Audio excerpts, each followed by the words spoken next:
That's Perfect. 10. So I'm just going to go like this. Skirt. There we go. Problem solved. And skirt. And then go like this. Bam. We got an opening on both sides. Seems good. You got a ceiling on top of it. Looks good to me. 1, 2, 3, 4, 5. And 6, yeah, 7, Archer can be 9. over there pew-pewing. We Yeah. need to run. We can run. Hopefully a 30-foot blob can't go through a 5-foot square. And if it does, we'll deal with it in hell. Now, I'm going to get Be to like exploring this place. 1, 2, 3, 4, 5, 6, 7, 8, 9. Had to be lava. 1, 2, 3, 4, 5, 6, 7. No, I can't go that big.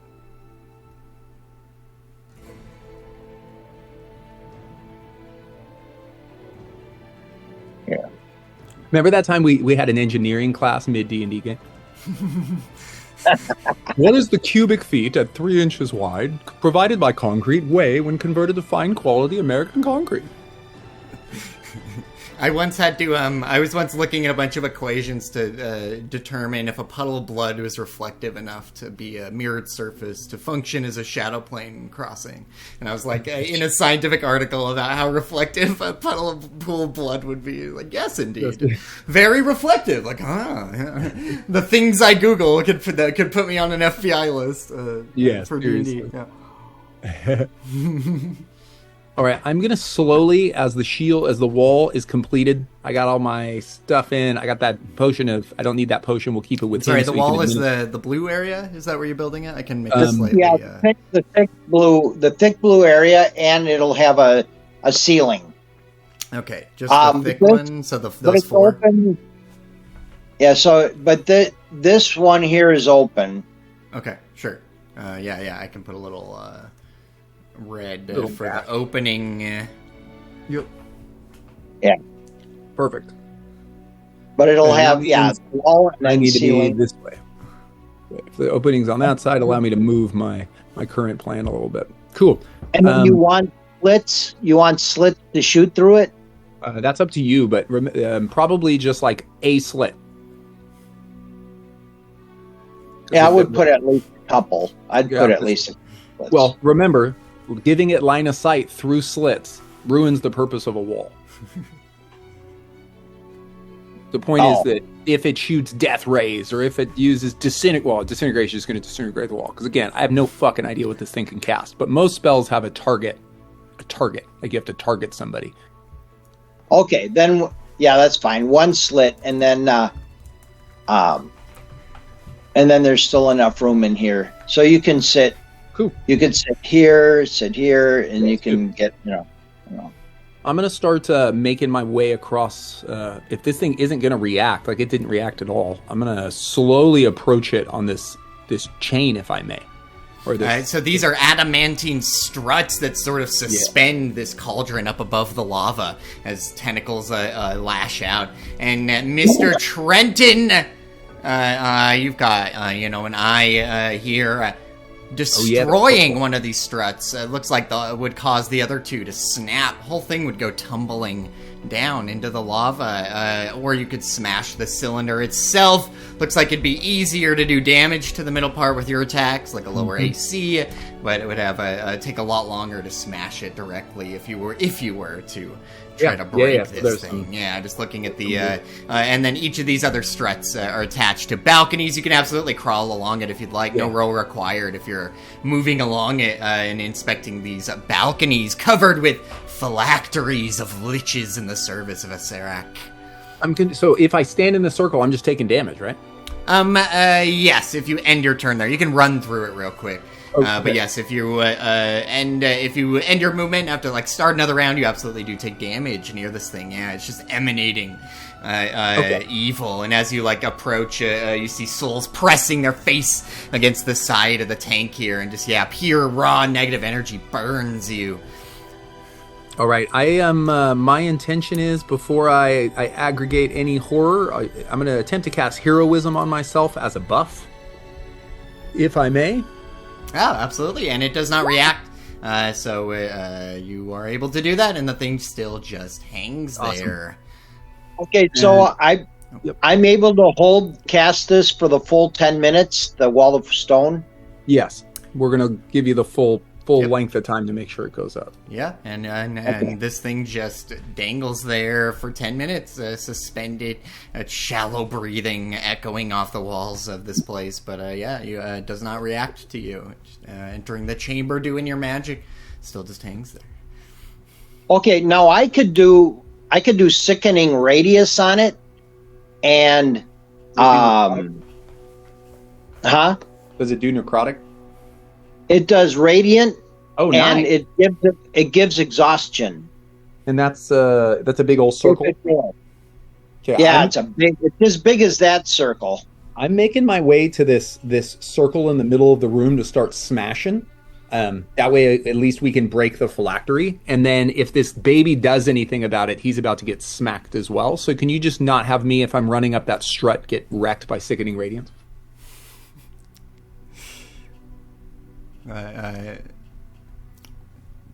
Just give me the strut, as long as I have that strut to run up. Sorry, what was that? You're asking me a question or him? I'm gonna. No, it's a him question. Sorry. I'll just wait for you. If he's not doing anything, I'll just wait for your suggestion. Let's do this. I'm running up this strut, and I'm going to run as fast as I can up it, and I'm going to leap and turn it over to the DM on how he wants to handle it. Yeah, leap and do what exactly? It's still not reacting. Yep, I'm going to crack into as many power attacks as I can into this here giant well of souls.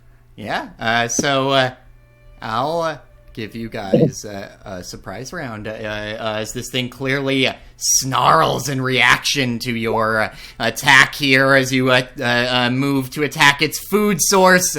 So we will roll into initiative, but you'll all get a free turn here as it was just floating there. And so, sorry, I had lags for a sec. Let me get you in. And then, we'll just go ahead, pop right on in to initiative with you on the surprise round as you all lunge out. Let's see here. Looking for Q sheet here. It's under initiative. Oh, you're doing Q? I just trying to help because I'm sure you got a bunch of stuff. Oh, no problem. It's just a final battle. I've got it. I can do Q. Let's see here. Okay, cool. I got it. 22 for Q. Did I miss anybody? The Atropol. Let's see how Big Boss Baby can get. No, a bad roll on the big bad. This is the worst time I could have done it. We're on to Q first. Q. Yeah, probably either summon Radiant or give me a magical Radiant weapon. Either option is probably good. Yeah, let's see here. So Q would have to touch it for Holy Weapon, right? To start that, so that we could have done that before you run up.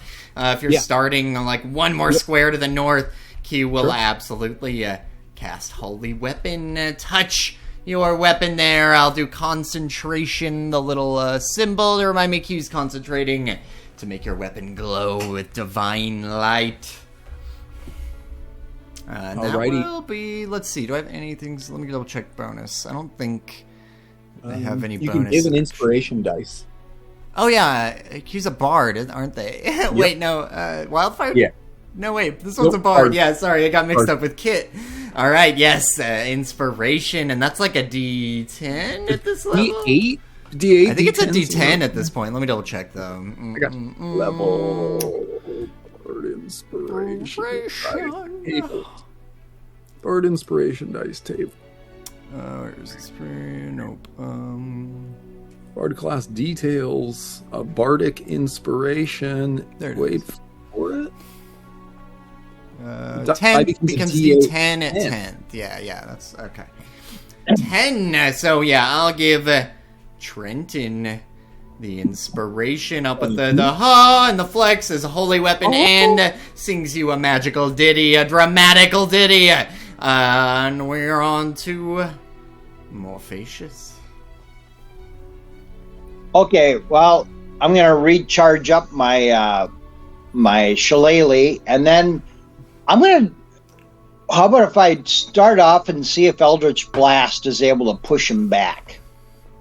Let's see if this has any. Let's see if this has any effect on him, because that would be really handy. Okay.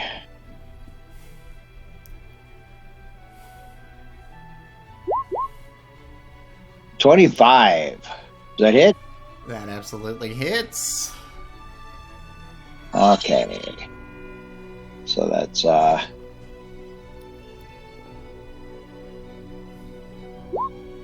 14 damage. And that's force, and then force damage? Force, yeah. Yeah, all goes through. Doesn't look like it has any resistance or anything to force damage as the Atropal is injured and knocked back, 10 feet? Yeah. Okay. And then, two more times. Okay. 2 more times. Yeah, you got the machine gun now. God, it's so good. I can't have any dramatic encounters over a bridge or anything. Your warlock's just go. Oh, he's gone. Yeah. Oh, there he goes. That's a hit. That's just the 6 points of damage. Yep, just the 6 and then push back 2 more though, right? Yep, and then 1 more. 18, did I hit? 18 hits, yeah. Okay, and...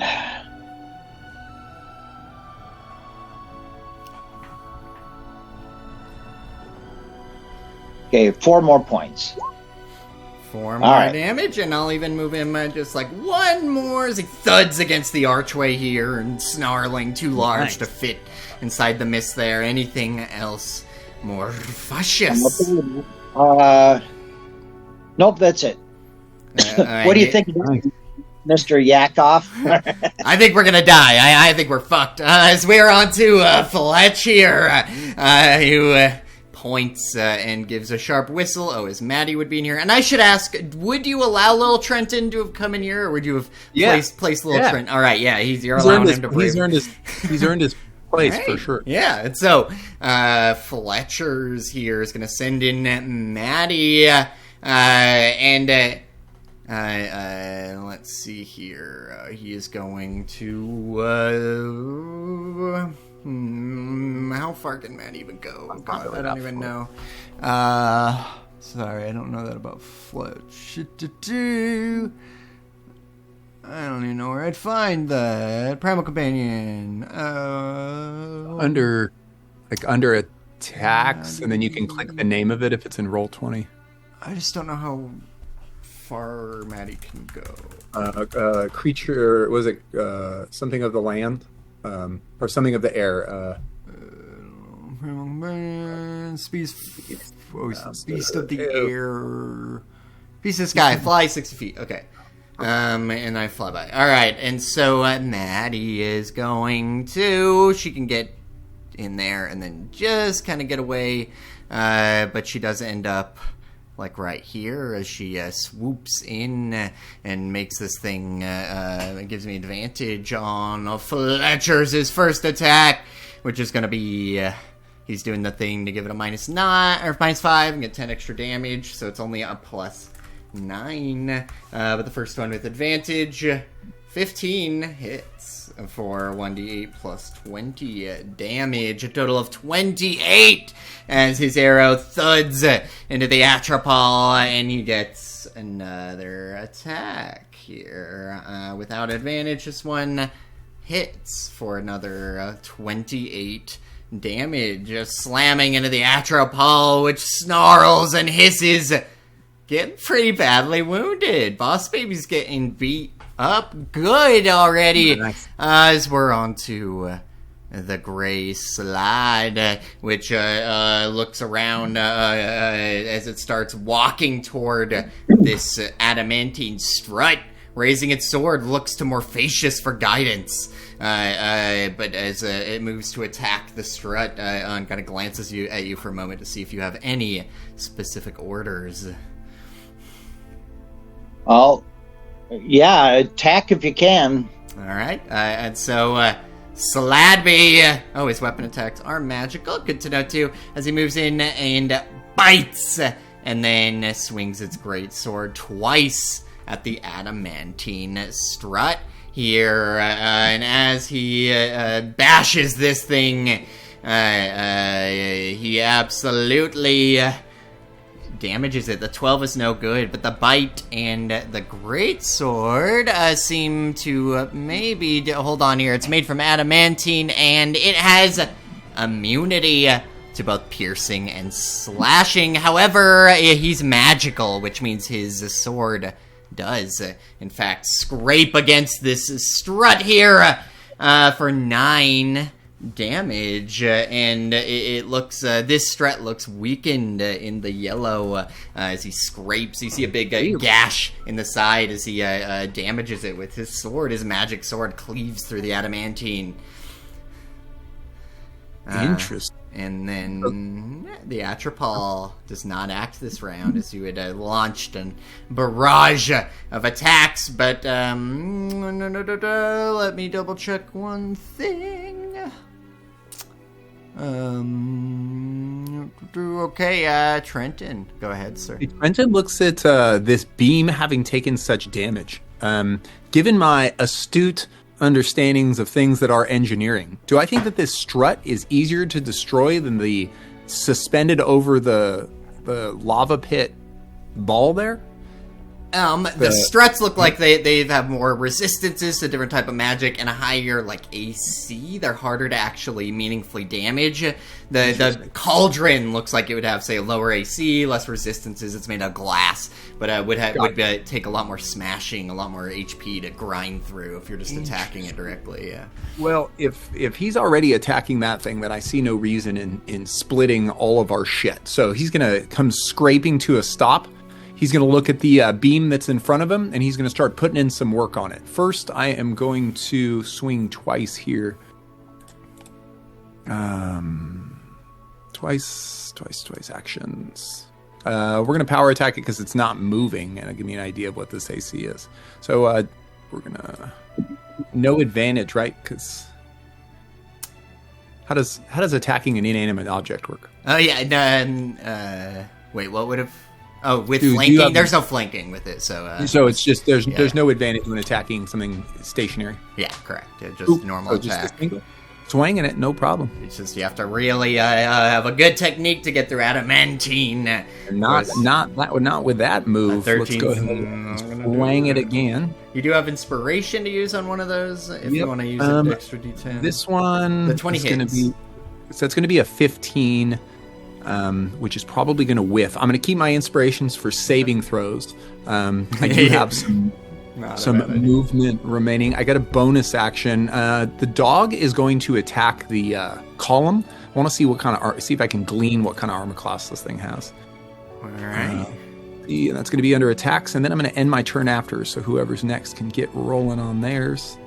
Let me see the dog's attack first. A 10 is no good, and wait, how much damage did the maul do again? Sorry, the maul attack. Maul did I missed. That was a 15 to hit.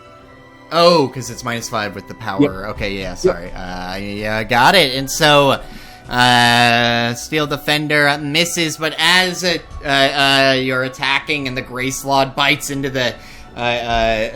this thing, a tentacle lashes out against Trenton. One of the big tentacles dangling from the bottom here uses its response to attack Mr. Brendavere here. Nice. Gets a +7 to hit. Got a 17 to your AC. 17. My AC is 18 at the moment. We good.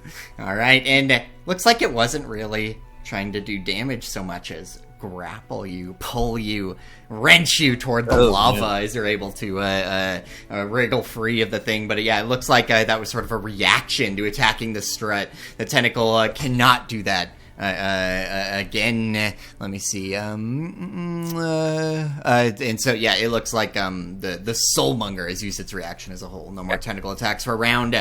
Anything else, Trent? That is it for me. Oh yeah, Q is going to keep concentrating on the magics and do probably produce flame. Yeah, hurl a fireball. What's the range on that bad boy again? That is 30 feet. That's far. Hold on, this baby's out there. Okay. What can Q do from here?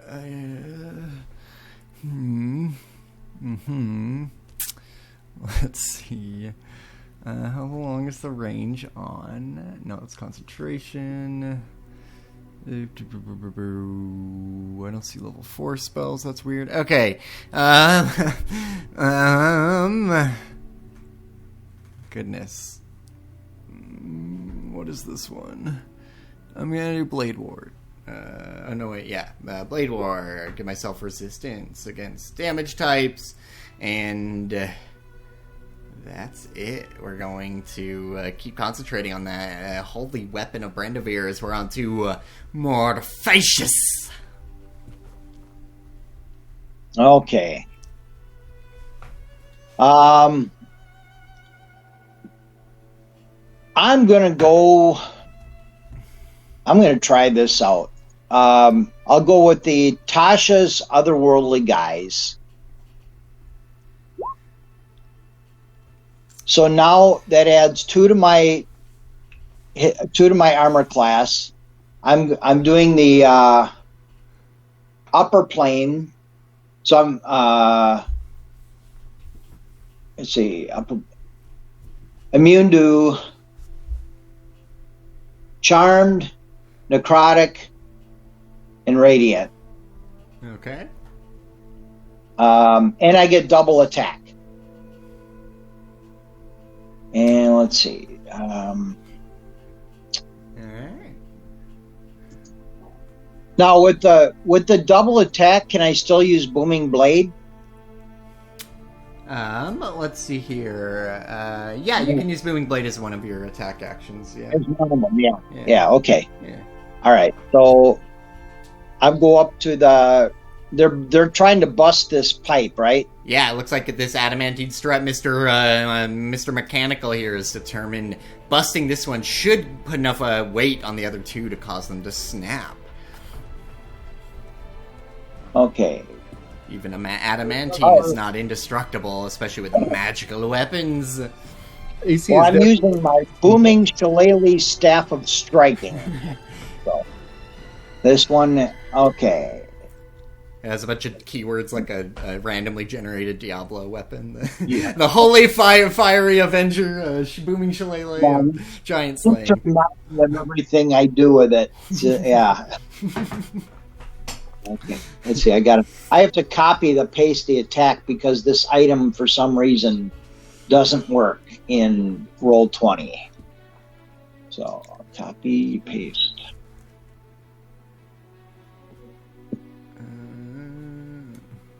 And whoops. do I get any kind of advantage in attacking it? No, it's just a normal attack. It's just kind of hard to deal damage to adamantine. That's all. 25. 25 will do it. And then okay, here I might as well just do the second attack too, and then I'll do the damage. 23? They both hit, yeah. Okay.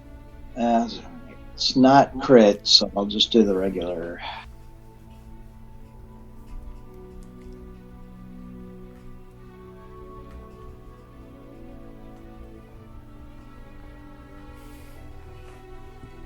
Okay, now this one is... Oops. Okay, this is the damage before Booming Blade. Okay. Okay, 25 plus... Okay, now I'll do 2d8. 12. Well, it's not going to move, so it's not going to take any more additional, I don't think. Maybe when it falls.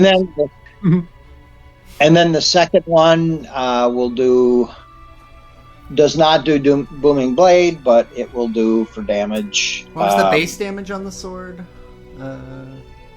I saw 25 for like another attack roll of d20s, but... Oh no, I didn't do the damage. That's Okay. right. That was just... let's see. No, that was just the 2d20. Wait, no, wait. Yeah, the damage is 1... oh wait, no, that's not the damage. I think I do a lot more damage than that. So, let's see. Reminds me of the old monk when you needed a calculator to do your turn. Yeah, like flow charts. Starfinder is still like that. Yeah, it's really annoying. Okay, so just the booming blade damage so far only. So Okay, yeah, give me just the normal shillelagh damage, and then we'll do the second attack. Yeah, Yeah. so 2 instances of shillelagh damage. Yeah. Oh, and yeah. then here's the second one. Cool. So I did 36. Ooh, nice. Max roll on that 20. Alright, so yeah, as your magic weapon cleaves through this strut, I'm just putting this little circle here to show it is pretty badly damaged in the orange as you hack a big notch into it. You've done some work on it. It's maybe halfway destroyed or so. And then let me see how much movement do I have? Let's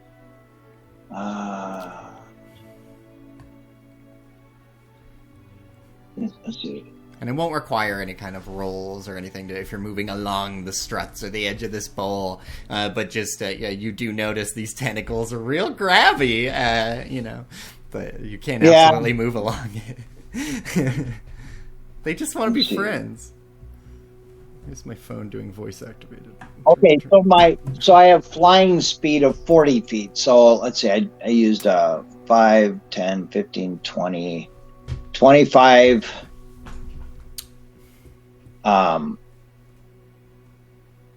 30. I'm flying. 35. 40. Yeah. Fly into the door of your little bunker there, your war bunker. Yeah. It's like a World War I trench in there.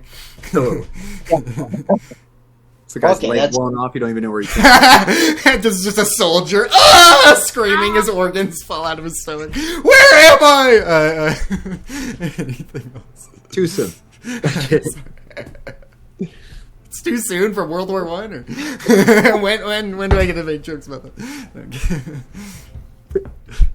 Is that it, Morph? Yeah, that's my turn. Yeah. Who? Fletcher's back. Fletcher's here as he turns. Shoot the baby! And shoot the baby. He says, "Don't say it like that, please. Let's call it anything else." We will shoot the baby as Maddie actually starts her turn by making a shriek and wrenching her body in the air as she is burned for necrotic damage, a total of 8. Burns her away, but then she does a flyby, swoops in a way to give Fletch advantage on his first attack. Sling the bow, Swatwong. A 23 will hit. I'll see the second attack as well. They both hit, and so each one is 1d8 plus 20 damage as he slams 2 arrows into the baby for 49 damage total. Still in the orange as it's badly wounded, shrieking wildly. Getting close to the red, though, as you've chewed through a whole lot of health already, just through the surprise round. And this one, the power of a high initiative, and we're on to Slod and the other NPCs. As Slod looks over at you, Morphacious looks at Trenton and nods, just sort of moves into your square for a moment to attack, and then moves back as he swings. Realizes his bites do nothing, so just swings the sword twice. Wha-wham, wha-wham! Both of them look like effective cuts as he slams into the strut, doing 22 damage, and this thing is getting into the red, badly damaged here.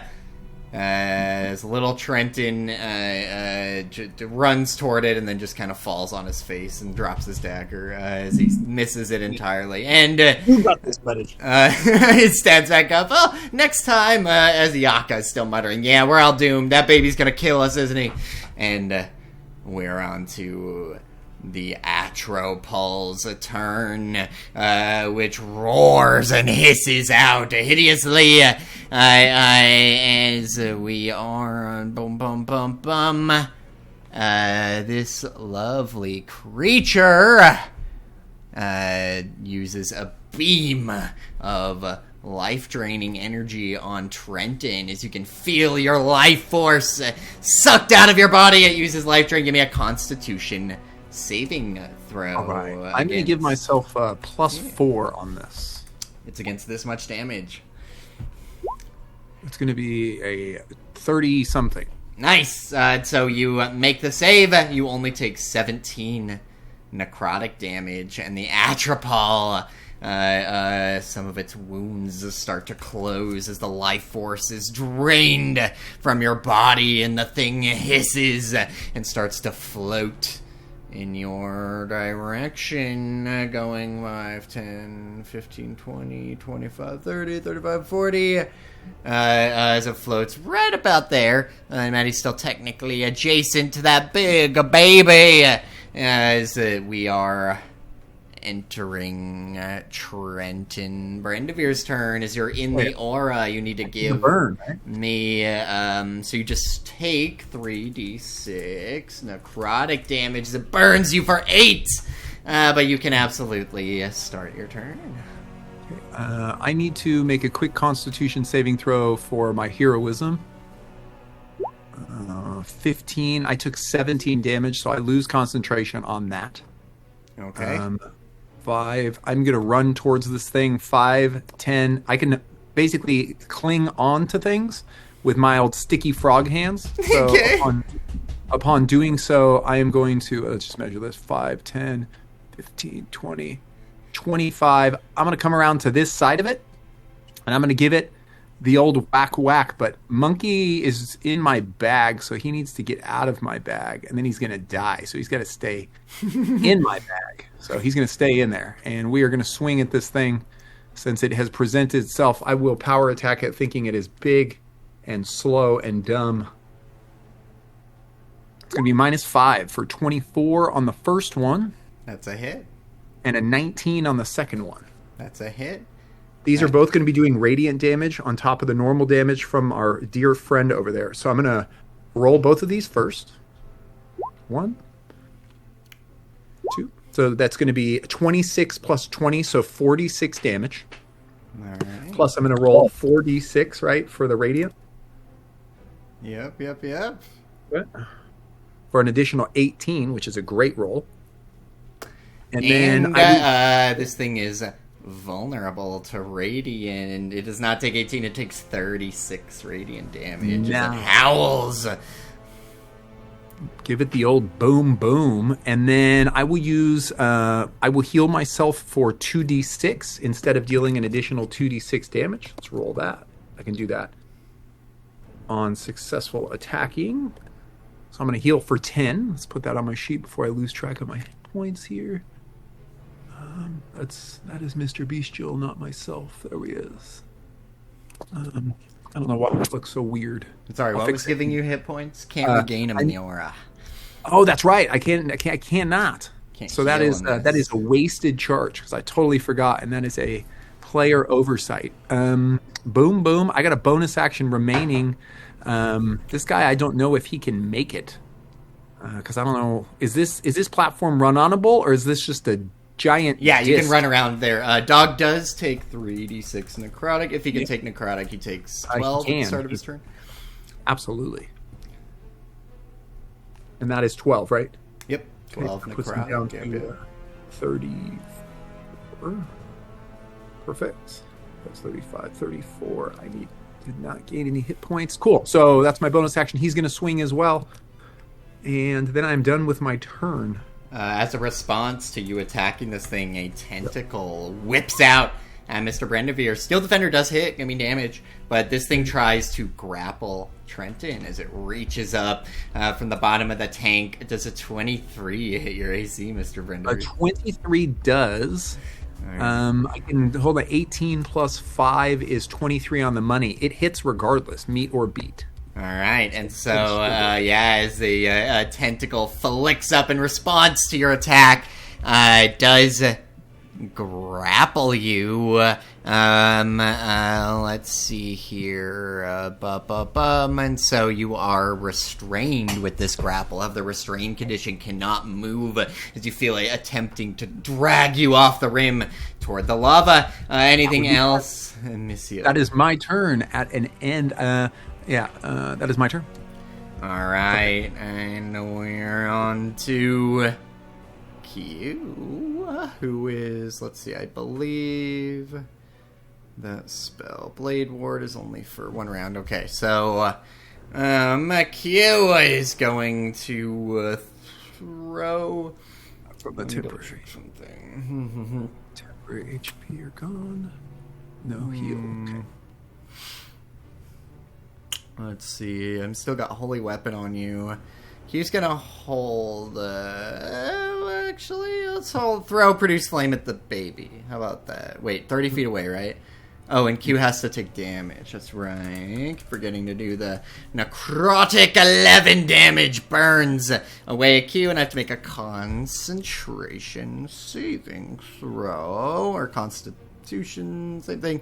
Made the save. And then I'm going to throw my flames at the baby with Produce Flame. And a crit catches the Atropol in the face for 31 damage. Damn, crit. Killing it as it roars and hisses, collapses down as it gives off its death wail here. Its horrible shriek does cause everyone to give me a Constitution saving throw as it falls into the lava. Give me a DC 19 con save, and don't move. This tentacle does still have Trenton grabbed here. As actually combat is over, but you all have to, you can act freely. The tentacle's just holding on to Trent, but give me a DC 19 con save, everybody, or gain 1 level of exhaustion. Whew. So I don't think that does anything to Morphacious anyway, because you already have disadvantage. Oh, well, this exhaustion is something else. It's giving you exhaustion from a different ability, but the effective 1 level of exhaustion is the same as being near Yaka, so it doesn't actually have an effect on you. It's really that terrible. Yeah. So you are exhausted, but that doesn't actually do anything for Morphacious. You're already exhausted living with this curse of Yaka.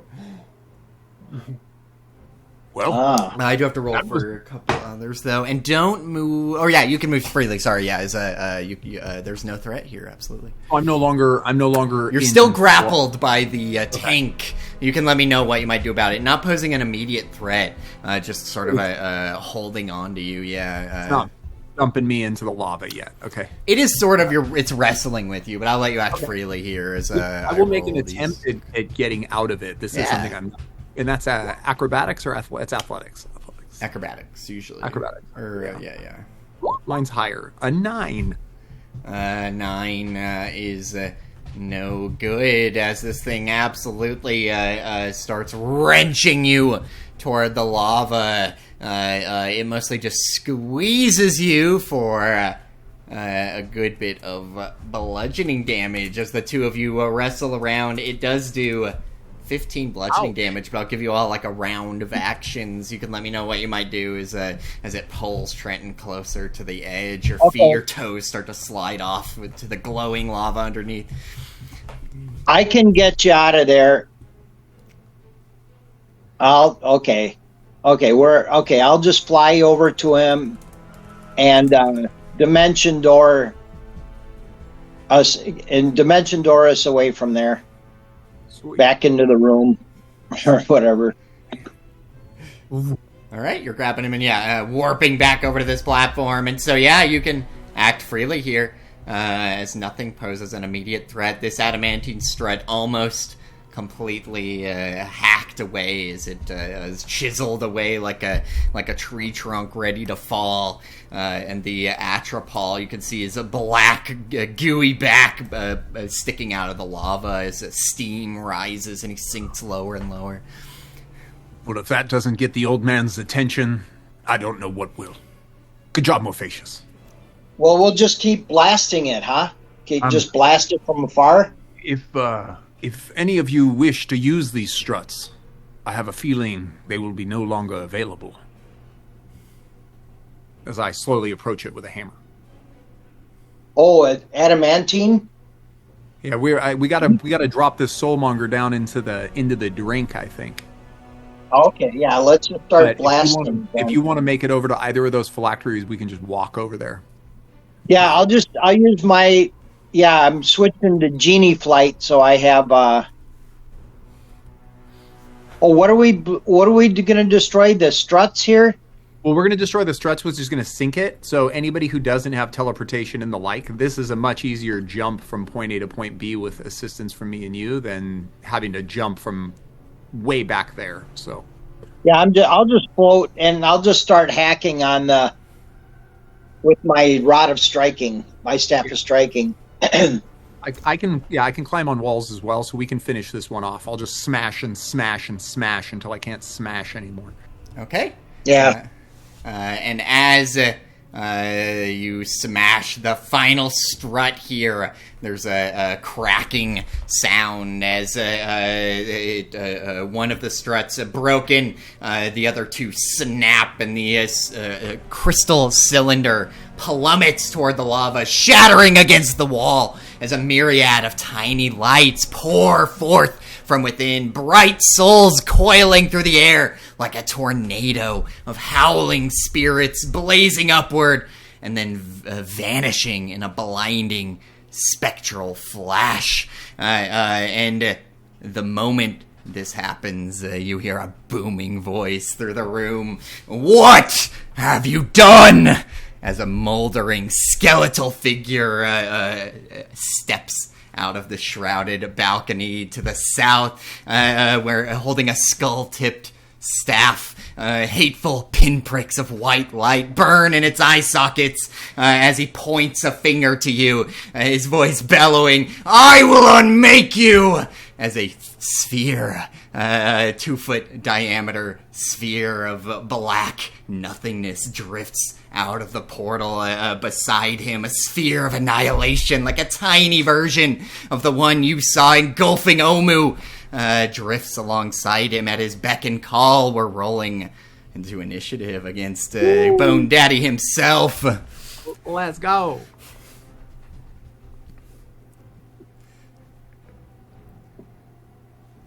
Of course they were fighting him over a pit of lava. Why wouldn't we? It couldn't be any more dangerous.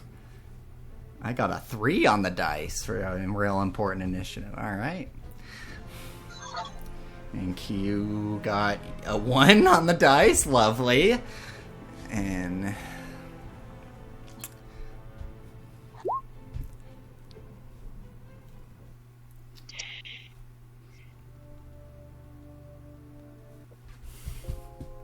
all right. And then... Fletch is a +6. As he's in at 12. Alright, and so... let's see here. Everybody in. Let's go ahead. Morphacius, what will you do? Well, my otherworldly guys only lasts a minute. Is that still up at all? Yeah, I would say it is. So we'll say, only a few rounds went by, so still like 6 or 7 rounds of that, yeah. Okay. All right. Come to Papa. I'm coming after you. All right. I think I can come all the way to here. And I'm gonna hit him with my staff. I like the song. Okay. Some late 80s. He's got people on his other side. Do I get advantage? No. No. Okay. No one gets the advantage over Bone Daddy. All right. Stand on the other side where the orb is, and I'll get the flank. I'm just kidding. Well, I might be immune to it. I don't know. Okay, 27. Did I hit? 27 hits. Okay. And then I'll just do the damage.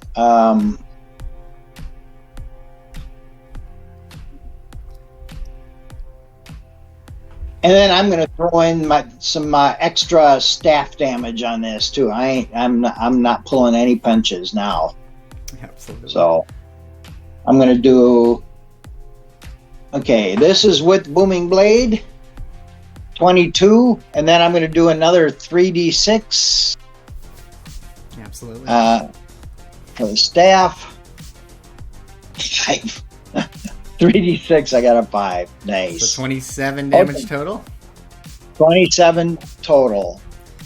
All right. Oh, and I can move them 3. Yeah, I can move them 5 feet toward the sphere. With my genie attack. And there's no save throw against that or anything? All right, yeah, 5 foot. All right, yeah.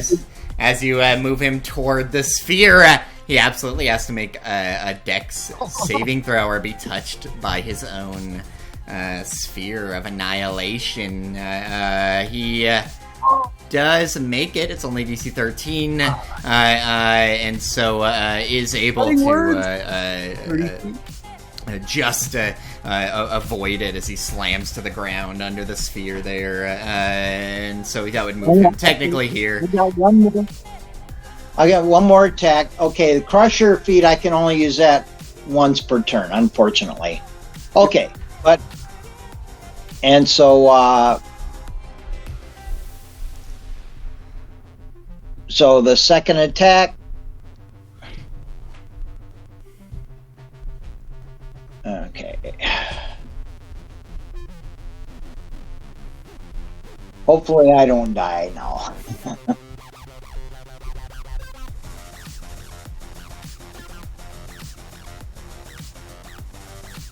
I don't know what would have happened, but that would have been pretty awesome. 16 hit? 16 does not. All right. 7 higher than 16. Bonus action.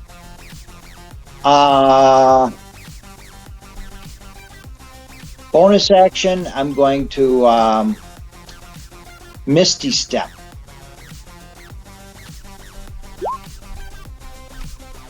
And let's see, that'll be.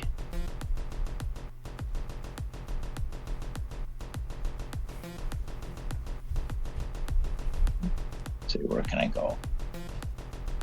Boy, I am really far away from this dude. I'm gonna go. Yeah, I'm gonna go over here with these dudes. All right, that's my turn. All right. At the end of Morphacius's turn, Serac points his finger at you and snarls, muttering arcane words as he uses 2 legendary actions to move the sphere a total of 90 feet. Makes a sweeping motion across your entire group here as it drifts from east to west, all the way through from Fletch over to everyone else, ending right about here as it floats through all your squares, triggering DC 13 Dex throws from everybody. Fletch, Lil Trenton, Grayslod, Maddie, Q, Steel Defender, and Morphacius. There, as he just as a legendary action makes a sweep of his hand, and the sphere hurtles across, attempting to touch you with its horrible magics. I get a +10 on my dex throw for Fletch, so he avoids it, and if you avoid it, you just take no damage. Is this necrotic damage or It is force damage. force? Okay. That was pretty cool that it went the exact 90 feet. That was pretty sick. Lil Trenton gives a howl and vanishes, nothing remaining as he's sucked into the sphere. Not even dust left. Morphacious. Lil Trent! No! He was the chosen one. 24 force damage to Morphacious there. It'll be the first we resurrect. As it touches you, you're not fully engulfed. It's just a 2-foot wide ball, but it touches you and just rips apart part of your body. Q makes the save. Nice. And then Maddie. I'm just gonna say it's a. Oh, I need to make it too. Sorry, I don't even know. Actually, Maddie makes it. Yeah, whatever. It was dexterity. Yes, Dex. The Doge. Yeah. Kills it. Doge. So let me roll separate damage for him. Doge takes 23 force damage. Alrighty, he is at. Whoa. I don't think the Gray Slot did it, so let me do Gray Slot. So I have a lot of guys. A Gray Slot does take 16 force damage. He'll shrug that off. He's a tough lizard thing. Lizard? Frogman? And so now we're on to Trenton. That was all a legendary action outside of my turn. Trenton, what is the height of the ceiling? 30 feet up at the top of the 30 feet. So it is 30 feet either direction. I'm going to go to here, and then I'm going to go up 5, 10, 15, 20, 25. So I'm 5 feet away from the roof. I'm going to cast haste on myself, and then with my extra action, I will take the dash action, which is going to move me 5, 10, 15, 20, and 25. I have a bonus action remaining, and I will use my bonus action to have the Doge. This thing's going to ping. He's going to ping pong me around, isn't he? I will have the Doge go here. Just stay next to Q, and I will have it heal itself, since I think attacking the sphere is probably a poor idea. I'm going to heal myself for 13, and I'm going to end my turn. Sorry for being so far away, you guys. 20, 13, 22 HP. End my turn. Gray Slad belches a fireball at a Serac for 29 fire damage. Serac would fail. The dex save chooses to succeed with legendary resistance. As he takes 14 fire damage, barely singeing his cape. And any other NPCs alive? No. We're on to Fletch, who is exhausted. He is exhausted from the howl. He'll point and have Maddie do her thing. Swoop in to give him advantage on just one attack. So we will do 1d20 plus 9. First one with advantage. That's a crit.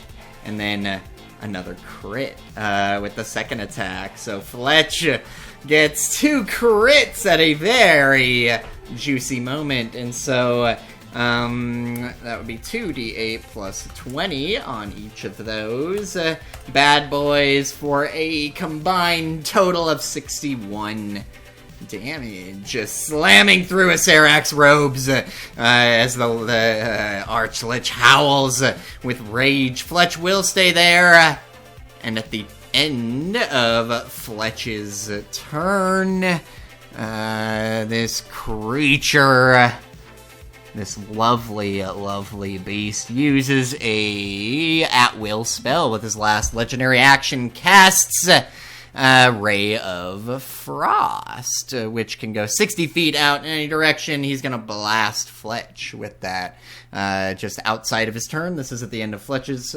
turn as a legendary action.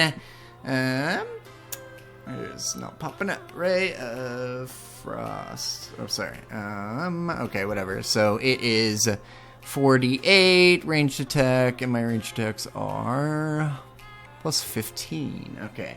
Sorry, the button's not working, so I'm gonna beam it over to Fletch. That hits for 23 cold damage as he yelps in pain.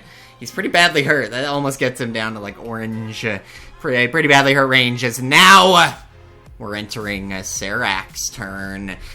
Swivels his head around the room as his voice booms out. A pity you would have made wonderful souls.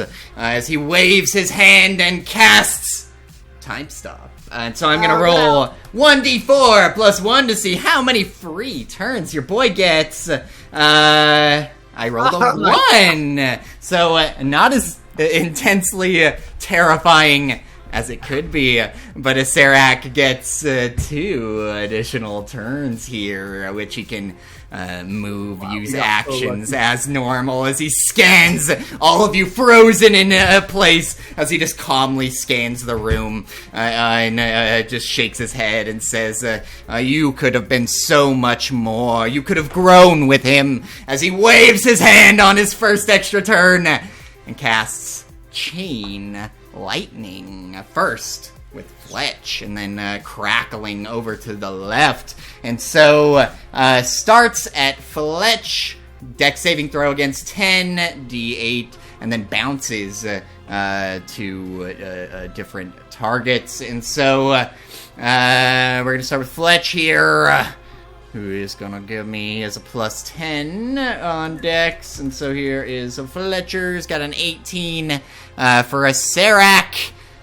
You need a 23 is the spell save. And so Fletcher's takes 10d8 lightning damage here. 36 crackles across his body, singeing his frozen flesh. Jumps to the slide. And then let me double check. 3 bolts leap to as many as 3 other, each which must be 30 feet of the first target. So 1, 2... Only Maddie and Slod are the only other 2. Woo! So this one goes to Slod for 45, and then Maddie to 30, and they get to make dex saving throws to try to half it. Maddie does have it, so she only takes 15, actually, and is still standing in the orange. Still kicking, singed, but still standing. And Sladby, dex takes the full 45 lightning damage. He is badly wounded, and Serac will not move at this round. Still just turns his gaze, scanning at you all still frozen, as he makes like a tisk sound and says, a pity, really. Points a finger at the gray Slad and uses power word kill as the Slad's body shrivels up before your eyes, becomes nothing more than a withered slab of meat as he drops to the ground. Serac turns his gaze to the rest of the room and booms out, "You have one chance to lay down your arms and pledge yourselves to me," as we are on Q's turn here. And Q is going to, let's see here, still concentrating, just gonna throw flame at the Bone Daddy. 23 hits him for 12 fire damage here. Let me just make sure he's nope, full damage. As he snarls, he's almost in the orange, pretty badly hurt, but not quite. As Q let's stay there. We're on to more Facious now. All right. Enough of this. I'm going to fly here. And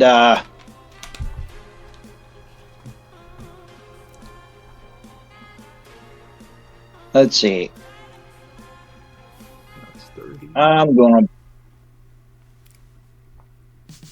I need to push this guy.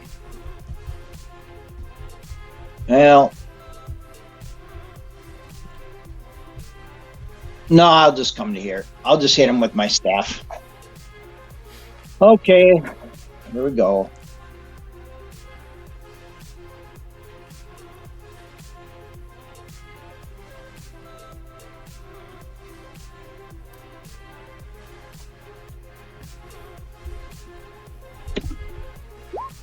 32 hit. 32 hits. It wasn't a crit. Down. Okay. And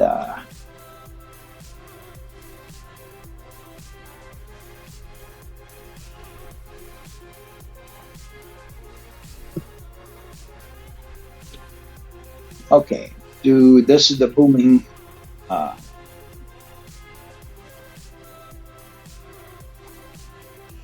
And then, okay, that's the damage. And then I'm going to do the 3 additional. I'm going to move them 5 feet. Yeah, sure. That's the additional damage. In which direction are you moving, Bone Daddy? Right here. Right next to me. Okay. Now, does he take the damage, the booming blade, and then I'll hit him other...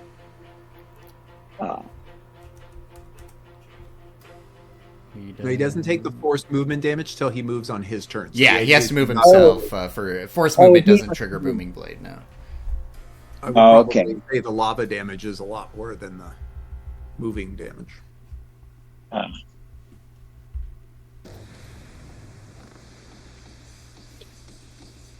Plus another. Let's see, another 3d6 for that. He's spending the charges, yeah. Yeah. Absolutely.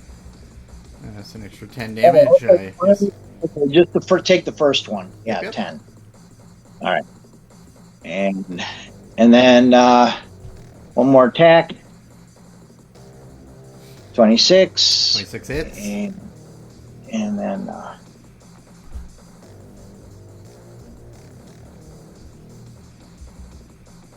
wonder if he just has a fly speed.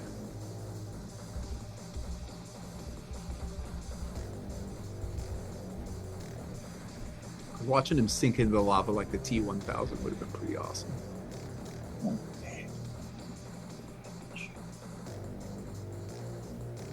Does Q have Thorn Whip? I don't think so, no. Produce Flame, Blade Ward, Vicious Mockery, Prestidigitation, and Spare the Dying are the cantrips. Would have been a nice spot for a Flame Whip. Yeah, I always use Thorn Whip. I love that. I like pulling people. 21 damage. And then damage, yeah. And then I'll use 3 more d6. Hopefully I get a better roll this time. Or can I use that? I'll see if I can make sure I can use that twice in a round. I think I can use it. Does it have total? Well, this will be my last one, but I may not survive another one. You know what I mean? Oh, I get so, yeah. Just on a hit. Okay. So, 3d6. Yeah, I'm going Nova now. 8 more points. Okay. And so, yeah, you tear through his ornate ancient robes and see glowing bones within. Anything else more facious? Okay, that was my movement. Okay, well, he moved up. He moved up to here over the lava. Okay, so you're moving him. And so... and I would do. I mean, I wouldn't necessarily deposit any of you in lava without a saving throw. So I will absolutely give him a throw. See if he's like catches himself on the balcony or something. Dex throw. We'll see if DC 15. He is absolutely hurled off to the lava, where he does plummet in burning for. Good bit of fire damage as he plunges down, snarling. Is pretty badly hurt here. Anything else more facious? Nice, more. Okay. Let's see. I didn't take a bonus action. Let me see. I don't have a lot of bonus actions here. Let's see what I got. And I'm just curious, what is that again? What that's letting you move it from your genie? I don't know that ability. I have flight from my. I have 40-foot flight from my transformation, and then with the genie, I have flight and hovering. So I'm so I want to use my flight from my transformation and my hovering from my genie. Sure, yeah. Can you tell me how you moved to Serac? What ability did you use? Oh, Crusher feet. Crusher the feet. Okay. Oh, yeah. The feet, yeah. It's feet. Yeah. I thought like one of the genies moves you by itself. Okay. But I only get 1 5-foot movement. That's right. So they use it. The combo is they use Eldritch Blast, which becomes a bludgeoning because they're an Earth Gensai, and then they can use the Crusher feat on the Eldritch Blast. In this case, he's just manually attacking, which is causing his weapon to do bludgeoning damage, but it already does bludgeoning damage. Yeah, I was just confused because he said he was doing it from the genie thing, and I got confused. I didn't understand how a genie thing let him move. Yeah, it's the feet. Oh. Yeah, I was saying. Yeah. So, anything else? Morphacious? Let's see. Yeah, I don't have any other bonus. Let's see.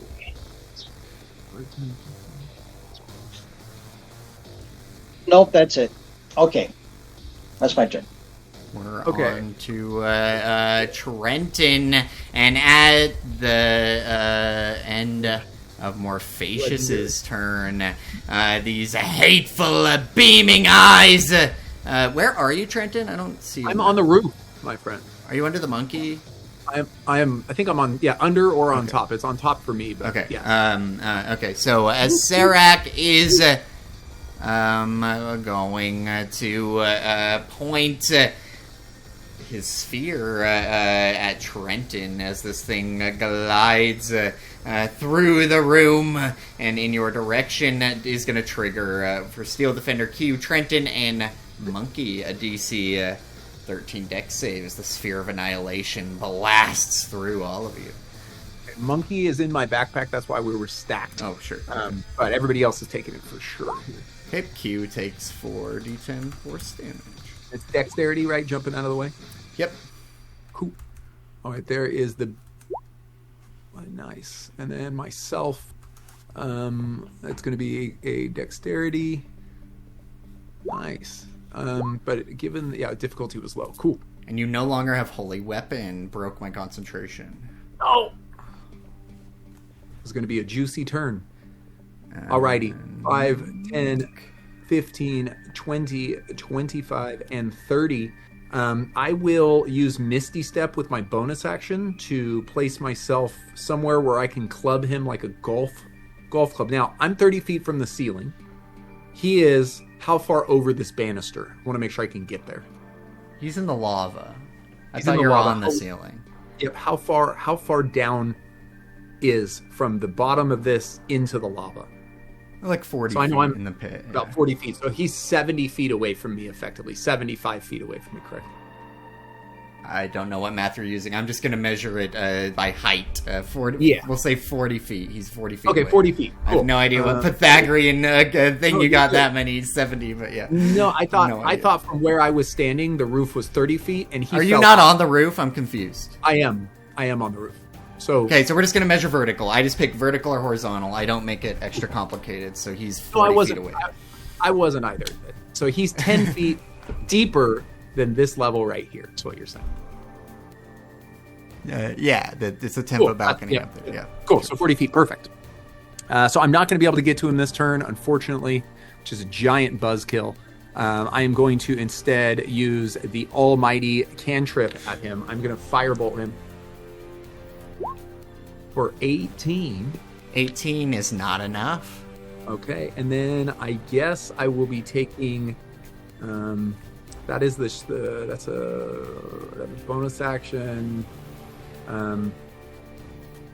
It's not a lot I can do. I'll take the dodge action then with my primary action and pass the turn. Okay, and so firebolt is a bonus for you. Perfect. So dodge. Now we are on to Fletcher's, who is going to use his last healing potion. He has one greater. Is his action as he's really on the brink of death over here. So your boy's going to chug 44 plus 4 hit points. and get back 16 as he downs the old potion, and then Maddie will dodge as her action is we are on to a Serac, who at the end of Fletch's turn, a Serac will I guess you're too far, can't you? Actually, yes, he can point his finger at the ceiling and blast Mr. Trenton with an at-will Ray of Frost as a legendary action before his turn starts.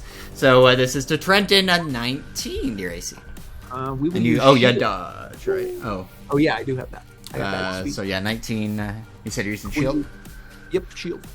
All right, and so you shield the blast, and I already did lava damage, 10d10s as a Serac climbs out of the lava here. His flames flickering. You can see his rotting, moldering flesh as you've almost torn the tattered robes from his body. He's absolutely on the brink of death as he turns around. You just hear his voice, a pity, truly, as he waves his hand and casts teleport. And with a blink of magic, a Serac is gone. A few arcane syllables. The counterspell on the list, Q. Where's the counterspell? And he's gone. Combat is over, baby. And I will say, you had him at 28 out of 285 HP. He was right. I was thinking about like maybe dropping from the ceiling, but that starts to get in weird where I'm like falling as a free action, and then I teleport, but it felt cheeky, so because I missed a step, and I was like, fuck it. Choices were made, and a Serac escapes. Combat is over, and this is the perfect time to take our 5-minute break. If anyone needs to run to the bathroom, we can be back. I'll be right back myself. Who's dead? Who did we lose? Grace Slad was killed outright, yeah. Oh, okay. I think that's the only one. And I'll be right back. Oh, and Lil Trent. Poor Lil Trent. He got vaporized. Yeah, I'll be right back. Okay. What's going on outside?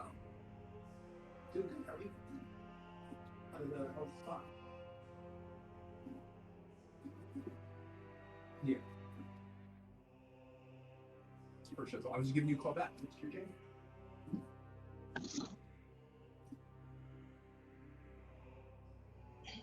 Okay. That's really the hedging begins.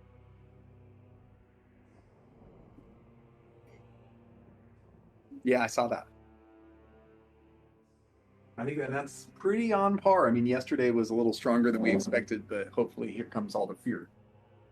Had our first damn near 200 point down day, bounces in the afters from what I've seen, so. Yeah.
go out there and warm your buns.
And I'm back whenever you guys are.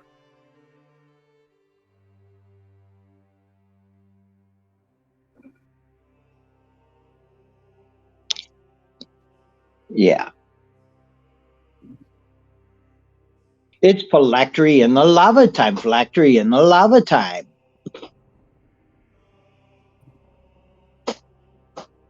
Let's see if they float.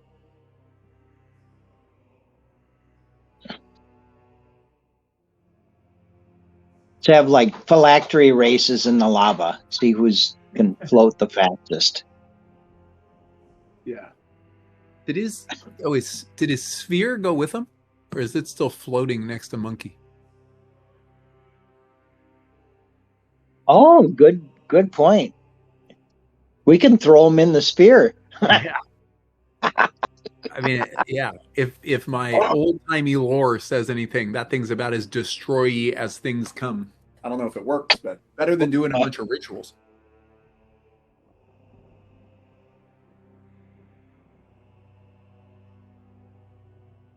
Let's do it. Do it.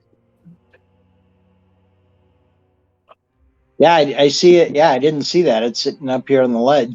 I mean, it may not be there.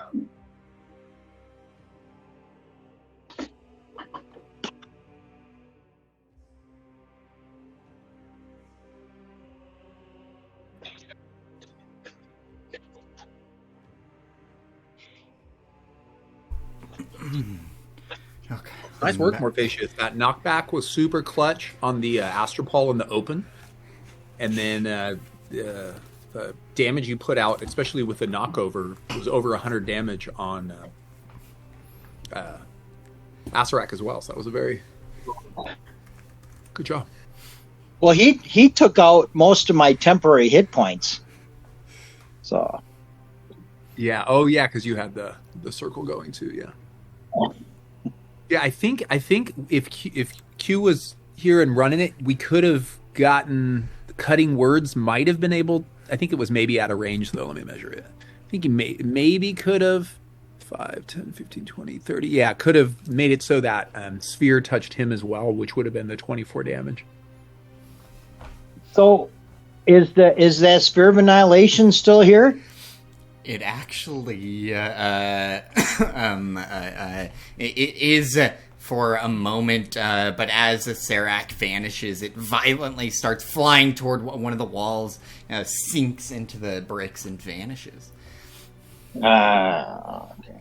The sphere is gone. Yeah, you're in the empty room. The soulmonger is gone now. Yeah, the struts have fallen into the lava.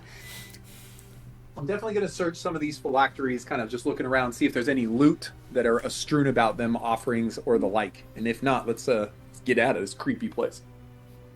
Absolutely. And so, the phylacteries do... Unless you want your genie lamp to become the phylactery lamp. What's the worst that could happen? And so, loot out of them, throw them in the lava. And so, yeah, basically they're ornate glass bottles, fluted silver urns, ivory caskets, other vessels, all of them inscribed with baleful sigils and magic runes.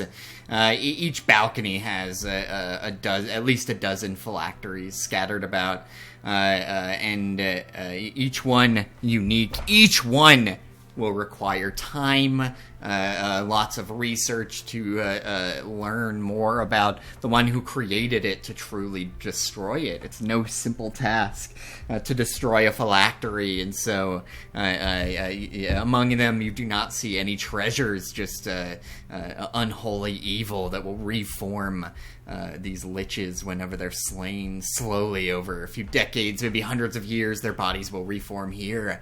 You could take them away or attempt to find someone who knows what to do with them, but it would take a lot of expensive time, research to destroy each one.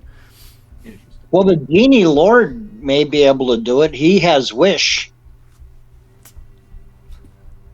There you go.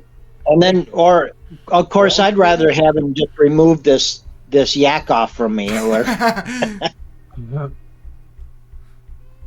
hey, you got room in the lamp. If you want a phylactery lamp, there's nothing more evil and horrible than that. So it seems part of the course.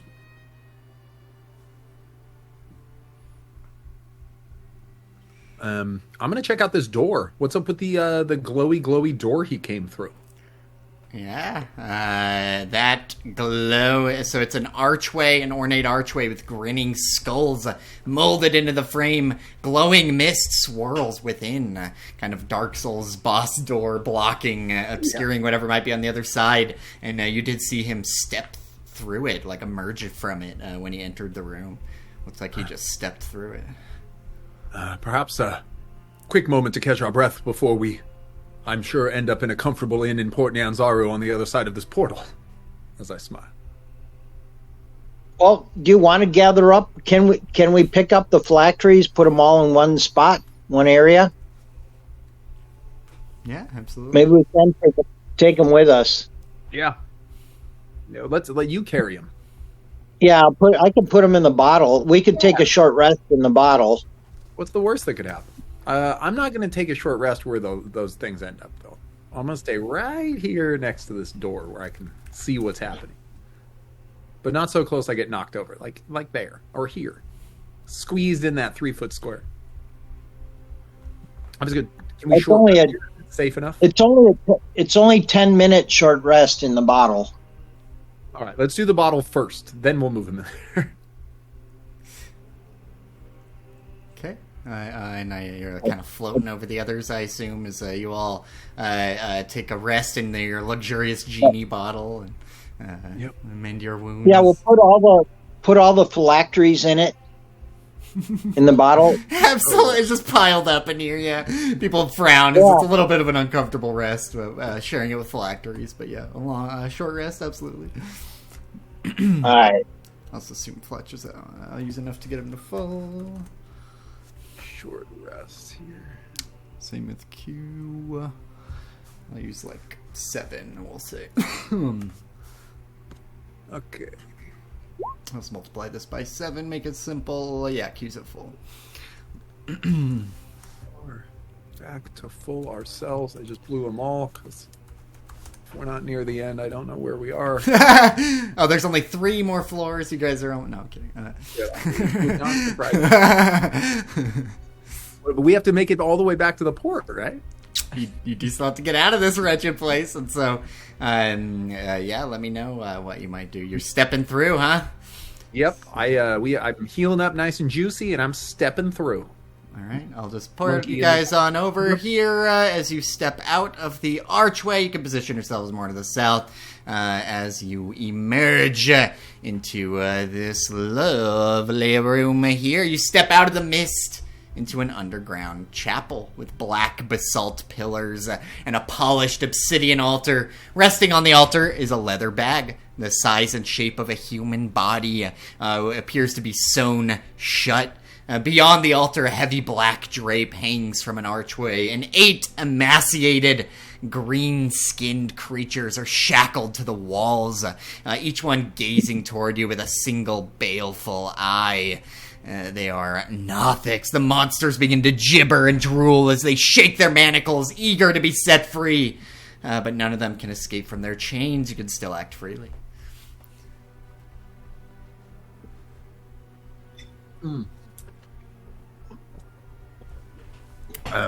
This looks foreboding. Are you friendly?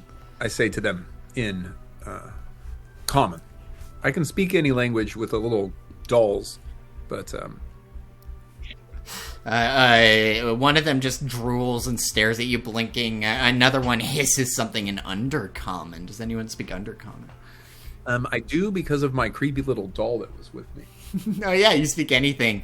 As one of these Nothics just mutters, "Baptism for the Atropol," as it just motions to the altar.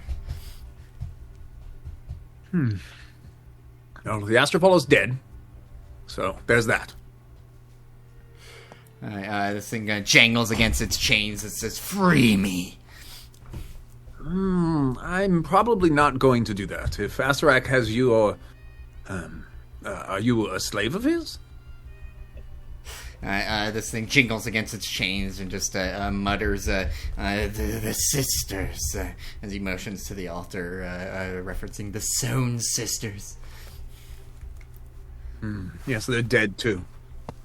Seems that everyone you know down here is dead. Slowly walk the entourage. You hear Nong Nong in your brain say, you should stab that body bag good, yeah? Make sure whatever's inside is dead. What is their purpose to be chained here? What is your purpose to be chained here, says my comrade. One of them just shakes its head and says, "Release me, I'll answer anything you want."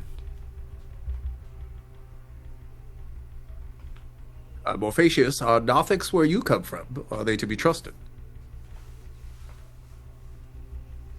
I speak Primordial. Do they speak Primordial? No, just the one Trenton can speak with anyone with their Undercommon, because he has a doll that lets him. But yeah, they just talk in Undercommon. This one says, "Let me free. I can show you the way out." I'm presuming it's that way, as I point towards the end of the corridor. He nods his head. "As all things, Serac, there is a trick." Or maybe just one of you. And again, the grung in your brain is saying, "Stab the body bag, stab the body bag, snap its neck, whatever's inside. I bet it's a zombie lord, a mummy lord king." I sure hope it's not a mummy lord king, followed by... Is there a hole?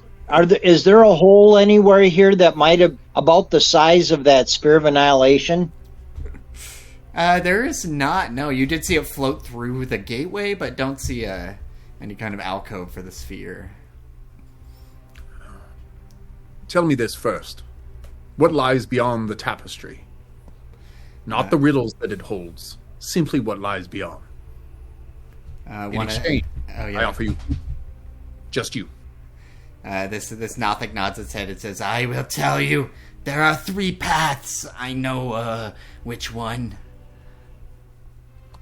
I will gently walk over here and peer behind it, if I may, and see what he is saying is true. And so, as you peer down this hallway, behind the curtain is a 10-foot wide, 45-foot long hallway set with 4 decorative archways that have blank walls within them. 3 paths marked out in red, gold, and purple tiles snake along the floor, each leading to one of the 3 archways. A charred skeleton on the floor points to the 4th archway, which has no path leading to it. A single torch burns in a wall sconce at the far end of the hall. Mounted below it is a bronze plaque that bears a warning in common: "Behold the fate of those who defy me." And Fletch immediately points out that 2 of the alcoves have the faint outlines of a secret door. With his eagle-eye passive perception, notices a couple of them have outlines of a door. Gold. I remember somebody warned us about something. They said that to take a particular path. I feel like red was the path, but one of the Sohn sisters had sort of surrendered before you finished her off, and she'd said a few things. She said that there's a library hidden here, guarded by an Arcanoloth, a type of demon. Told you his name, Yegaraxig, and said that the only way to leave is the Ebon Pool, and that charred bones point the way, and the red trail leads to death. As I approach, I'll approach this Nothic because I'm a man of my word. Move your hands. I'm gonna try and smash the locks off him. All right, and this one, as you smash the lock, it just nods its head graciously, does not do any hostile actions as it points toward the hallway and says, "Mind the bones! Mind the bones!" As he lifts away the hall and points to the skeleton, nodding. "Mind the bones! Thank you!" And pauses for a moment to stare at the leather bag there, looks up at you. I thank you. And starts shuffling around the room. Morphacious, shall we see what's in the bag? Yeah. Let's open the bag. You got like magic hands to do that? Fletch, would you and the woman in the box be honest?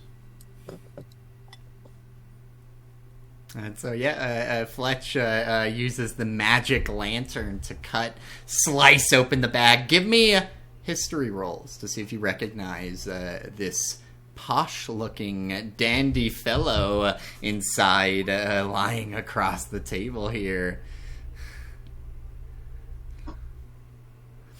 And so you've actually run into him in a tavern before, Trenton. It's none other than Volothamp Gedarm, a famous monster historian lying unconscious on the table here. Seems alive, still breathing, but unconscious. Laid out like a ritual sacrifice on some sort of altar in what's clearly some kind of important church-like room.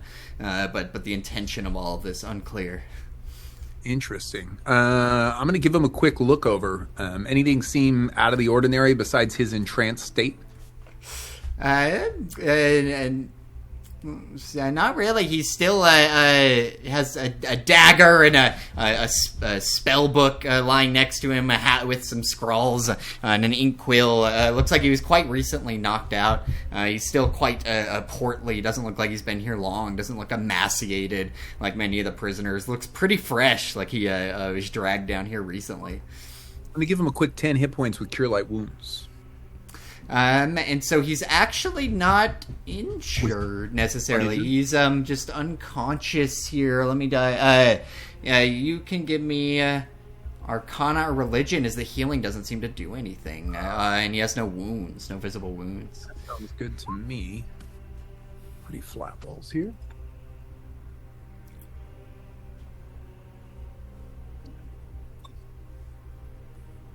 If not, he's going to use my mother's secret. I'm going to slap him.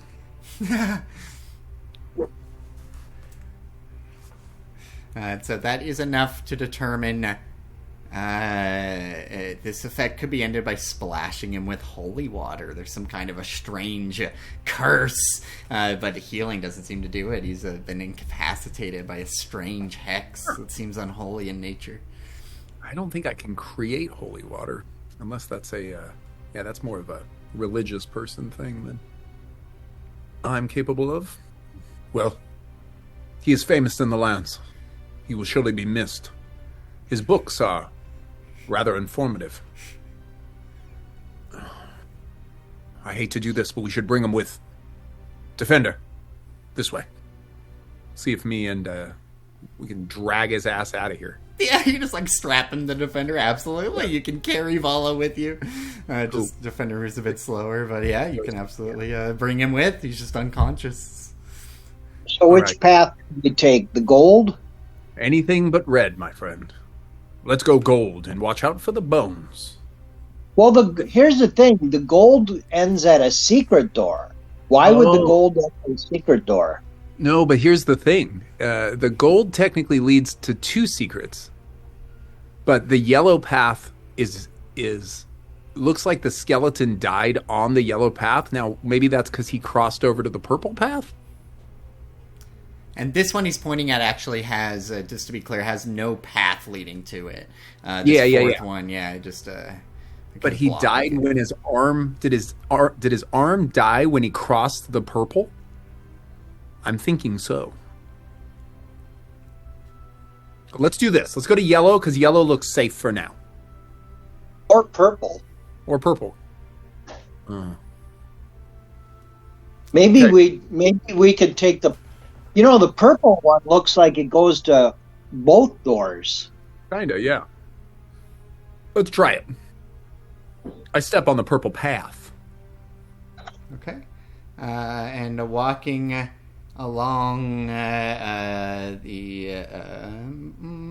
purple trail here, and nothing seems to happen as you're walking along here. You're sticking to the purple path, yeah? I am. I'm going to slightly step over as to not step on the red path as I make this this journey. Sure, yeah. And as you do so, nothing seems to happen as you're walking along. Don't notice anything else. Crossing the yellow, same thing. A nice heavy step. Absolutely, yeah. Nothing happens. Whoop. I'm going to gingerly avoid the bones and see what's going on with this here secret to the right. Yes, there is indeed a door here, and give me perception or knowledge arcana, Okay. maybe investigation, actually. Ooh, investigation would be fantastic. Yeah, sorry, give me that one, yeah. I like that one. And so as you look at this door, you spot a glyph of warding at the bottom right of this door. Looks like this door is trapped with some kind of a magical effect, but you could attempt to disable it with an arcana roll here. But yeah, as you pass by, this outline of a door does have a magical glyph inscribed in it. I will give myself a +4 here and attempt to dismiss it with arcana.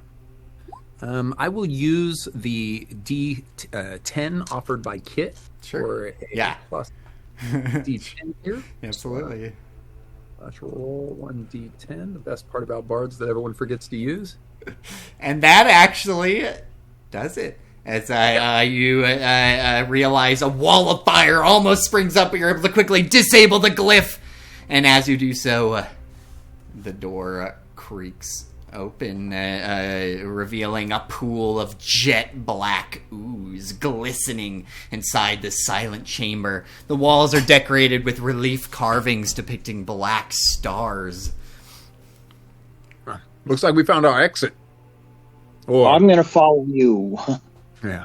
I'm gonna tiptoe up though. You can't be too concerned about things here. This is going to require. I'm going to try and not step on the yellow. We're going to see if we can investigate the path to the left here. Absolutely. It's so still following the purple as you approach this area here. This one also looks like a secret door here, but the moment as you're looking for glyphs, don't see any. The moment you touch it, sort of turns in the consistency of mud, and your body sinks right through it, causing you to stumble for just a moment into a hallway. There's still a wall there, but as the consistency of mud, you can walk right through it, and you hear soft dulcimer music filling this room. The walls are colored the color of dried blood. Bookcases draped in cobwebs and dust line the walls and stand 4 deep in the middle of this room. Looks like a library. Hundreds of leather-bound tomes weigh down their sagging shelves. At one end of the room, a small study contains a padded leather chair, a footstool, and a small table, as well as 3 corpses dangling upside down from shackles and chains bolted to the ceiling near the north wall. A lantern-shaped device resting atop the table appears to be the source of the music, and an old man lies asleep in a chair, his horn-rimmed spectacles slipping down to the end of his nose. Just looks like a snoozing old man in a library with 3 corpses dangling over his head. That's the demon. Yes. or whatever, Arcanoloth. Yeah, an Arcanoloth, a type of demon. You just know they're kind of jackal-headed, very powerful. Don't know this. Well, you can see how many specifics you might know if you want to roll like history or Arcana. But yeah, it just looks like an old man snoozing in a chair. Yeah, I forgot. There's no point in me rolling. You're already. Yeah, I'll just ask him. Given that we finally solved this, it sure would be a shame to die to a demon, but being completionists, I think we missed a room in this whole thing, so here we go. I will slowly approach the corner. Sir? And so you just know Arcanoloths are like jackal-headed beings, spellcasters, and they're cunning diplomats, negotiators, tend to be willing to talk, make deals, and they also shapeshift into humanoid forms. Yeah. As this man's eyelids flutter open, he just booms his voice. "Why do you disturb me?" His back cracks a bit as he straightens, gives a stretch, and adjusts his glasses, and gives you a stern look. Yes, mighty Rex. If that name rings a bell. As you do so, his eyes go wide. His body locks up as you see magic radiate across his body. He's clearly stunned, incapacitated, as his eyes go wide and he's snarling, "What have you done? What are you doing?" Sort of magic ripples across his body. He is incapacitated for a minute. I'm here to simply borrow a few things. Asarak is out on errands. He said to come down here and clean out your library and jump through the portal on the right. So he's just like gritting his teeth as he snarls, "Take what you will! Leave this place before I melt you to your bones!" Yes, I'm not interested in bone melting. What's on his little stool here sitting next to him? And so you can tell his glasses look like they're worth a bit of money. There's a music box on the table here. Absolutely looks like a fine box. You've never seen anything like it. It has 5 sculpted images of different instruments. And then there are just hundreds of texts around you. Unclear which ones would be valuable. A lot of them look like spellbook style, like handwritten tomes, unlabeled, many of them. I'm gonna top shelf anything that's sitting up there because it always looks cooler. Just grabs random odds and ends that I can for about 6 rounds, and I'm getting the fuck out of here. Okay, I'm gonna grab one of the And so as you his smash and grab. You get. I'll just tell you now. They're magic spectacles. That are a gate key. Opens a portal in the planar city of Sigil. As you at first they just look like finely made glasses. You'd eventually realize there were thousands of gold and very powerful spectacles. The music box is a beautiful thing. You'd learn after inspecting it that it can play 5 different instruments depending on which. It has conjuration magic sculpted with the image of a horned woman playing different instruments, and you can play each different one plays different songs. Truly a wonderful thing. It's worth at least 750 gold, or priceless if you don't have a Walkman. And so you are absolutely able to get just scooping things off the shelves. You're able to slam into... Do you have a... I guess you have a genie. So you can slap like 60 tomes, easily worth 100 gold each in there. 3 spell scrolls, create undead, fabricate, and resurrection, and 6 spell books. And so if you were I'll just paste what it shows here instead of figuring it all out. For it has like 7th to 9th level spells potentially, and some of them 1st through 9th, just a wealth of arcane knowledge here. Priceless, truly. If you can find the right buyer, this is easily worth 100,000 gold or more. I think I know the buyer. The person who wanted more scrolls earlier in the campaign just had to wait till the final rooms to get all the spells they want. Too soon, Morpheus. Too soon. Speaking of which, where are you out in the ether? Are you out being diabolical? Your prior Last, you out of character saw him. He was being tortured for information by Valindra Shadowmantle, the lich you pissed off. Well, too bad we couldn't find her factory. Who knows? Maybe we have it. Well, without any further reservations, I'm going for a swim. Yeah. Let's Get take me a out of dive. this fucking place. Take a dive into the sphere, but the sphere of annihilation is sitting in the pool. We're gonna bring our book writer with us as well. He's got a new book to write. And so It's Mayonnaise Menagerie. as you get in the ooze, nothing seems to happen. And the doll clinging to your coat says, she does something with the marbles, I think. Peggy. As he motions to the... you did loot out of a pouch made of human skin from one of the witches 5 lustrous black marbles that have the same sort of obsidian darkness as this pool of ooze. And he motions, yeah, that's the one, once you pull one out of your bag. She does something with those to get out of here. Is there any... I'm going to try, since I'm in it right now, very disappointed that I haven't went anywhere. Could somebody toss me one of those marbles? Place them around the edge of it or something in a pattern, or I'm going to try dunking one in and then I'll stick it on there. I'm going to stick it below the water in the jacuzzi. Absolutely. And as you do so, the marble vanishes and the ooze rises, forming the shape of a 4-foot-tall obelisk, a miniature version of the obelisk that stood outside the tomb entrance, and Trenton is suddenly teleported. His body vanishes from sight as he's vanished away. oh, so I guess we each have to take a marble. Is that it? It's still an obelisk here. You just you'll find you each just have to touch it, and Okay, I'll follow. one by one, you find yourselves standing in the chirping city of Omu, next to the obelisk out front of the vine-shrouded entrance to the tomb. The chirping of bugs and insects immediately filling your heart with emotion as the sun beams down into your wincing eyes for the first time in maybe weeks.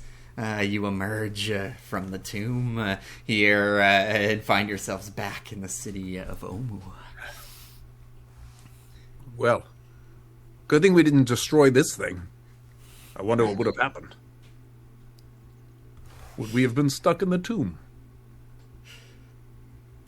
And your weird bird thing, the horse, and Knuckles, your Dionyscus, waiting for you outside as Knuckles chews on a small a grunk corpse. Looks like he dragged over.